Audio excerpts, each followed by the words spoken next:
Første øvelse, det er med Nidal, som står og jonglerer. Til at jonglere behøver man ikke at have en bold. Man kan bare fantasere sig frem.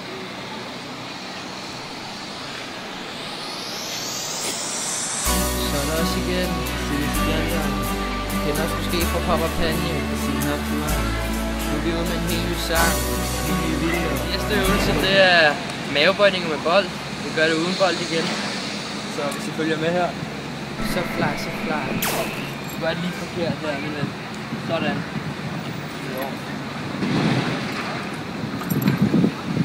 Det er meget vigtigt, at benene er under lægen her, så man ikke får en overbelastning i ryggen.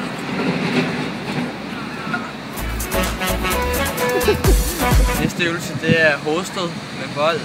Vi har så valgt at gøre det uden bold igen. Så det er sikkert.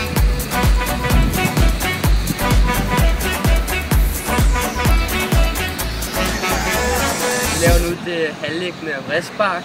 Kan man også lave med en bold, men vi har så valgt at gøre det uden bold igen. Stadig mor, man smutter sin startet først inden over alle under dumpage, som en bund og går, er det for det bedre flex, så det lige bedre først på det heat. Helt kører først, freak. Kom du bare her og sig, kom du bare her og sig, kom du bare her og sig, kom du bare her og sig. Jeg kan høre, som du vil have det, flex for det cool. Det kaldes en toaflevering, som Nidal viser her. Spiller den, løber uden om mig og får den så igen.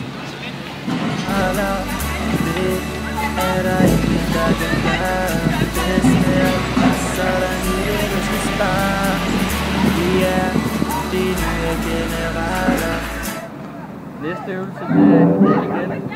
Der laver en øvelse med bold og toppe. Og i stedet for stop bladet og dømme bold. Meningen er, at han skal løbe zigzag imellem.